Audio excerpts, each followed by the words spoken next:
بادشاہ نے ایک طوطا پال رکھا تھا۔ وہ طوطا بادشاہ کا بہت وفادار تھا اور بادشاہ سے انسانوں کی طرح باتیں کرتا تھا۔ ایک دن بادشاہ ایک سفر پر روانہ ہوا۔ ملکہ نے بادشاہ کی غیر موجودگی میں فائدہ اٹھاتے ہوئے وزیر کو اپنے کمرے میں بلوایا۔ جب وزیر کمرے میں داخل ہوا تو ملکہ نے کہا، میں بہت عرصے سے انتظار میں تھی کہ تم سے اپنے دل کی بات کہوں۔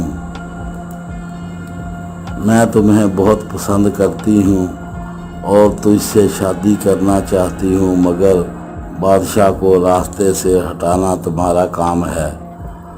وزیر دل ہی دل میں بہت خوش ہوا اور کہا، بادشاہ کو میں راستے سے ہٹا دوں گا۔ بادشاہ کا طوطا یہ بات سن رہا تھا۔ جب بادشاہ واپس آیا تو طوطے نے سب کچھ بادشاہ کو بتا دیا۔ بادشاہ کو شدید غصہ آیا اور سیدھا ملکہ کے پاس آیا اور کہا، سچ سچ بتاؤ ورنہ ابھی تجھے زمین میں زندہ دفن کر دوں گا۔ ملکہ نے کہا، آپ کا طوطا جھوٹ بول رہا ہے۔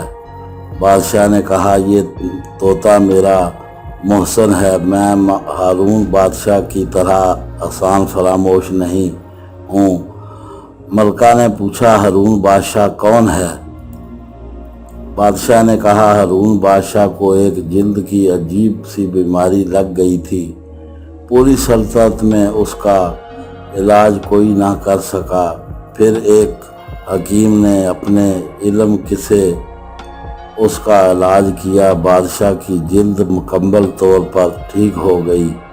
بادشاہ نے حکیم کو بہت انعامات سے نوازا تو وزیر حکیم کے حسد کرنے لگا اور کہا کہ بے شک حکیم نے آپ کا علاج کیا ہے، مگر یہ وقتی طور پر عارضی علاج ہے اور یہ حکیم ایک جاسوس ہے جو تمہارے ملک میں جاسوسی کرنے آیا ہے۔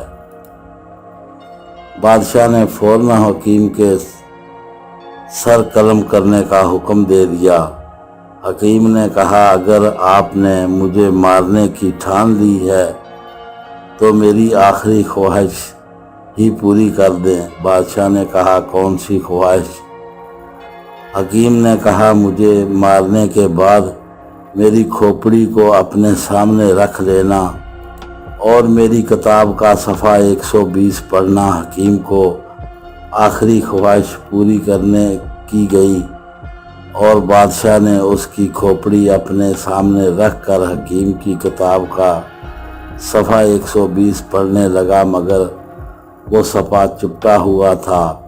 ہارون بادشاہ نے اپنے لب دہن سے صفحہ کھولنے کی کوشش کی۔ کتاب کے صفحے پر لگی زہر نے بادشاہ کو تکلیف میں ڈال دیا اور وہ تڑپنے لگا تو کھوپڑی سے آواز آئی کہ میں تمہارا محسن تھا اور ایک موذی مرض سے تم کو نجات دی، مگر تم نے مجھے ہی مار ڈالا، اب یہی تمہارا انجام ہے۔ ملکہ نے جب یہ ساری کہانی سنی تو کہا کہ اے بادشاہ سلامت، میں یہ ثابت کر دوں گی کہ آپ کا یہ طوطا جھوٹ بولتا ہے۔ یہ کہہ کر ملکہ نے ایک چال چلی۔ اس نے اپنی ایک کنیز کو کہا کہ آج ساری رات تم طوطے کے اوپر ساری رات تھوڑا تھوڑا پانی ڈالتی رہنا، اور دوسری کنیز سے کہا کہ تم ساری رات طوطے کے نیچے بیٹھ کر چکی چلاتے رہنا۔ جب صبح ہوئی تو ملکہ نے کہا، بادشاہ سلامت، رات موسم کیسا تھا؟ بادشاہ نے کہا، موسم بالکل صاف تھا۔ ملکہ نے کہا، اب اپنے طوطے سے پوچھیں کہ ساری رات موسم کیسا تھا؟ بادشاہ نے اپنے طوطے سے پوچھا، میاں مٹھو، رات موسم کیسا تھا؟ طوطے نے کہا، کیا بتاؤں، ساری رات بارش ہوتی رہی اور بادل گرجتے رہے۔ ملکہ کی چال کامیاب رہی اور بادشاہ نے اپنے طوطے کو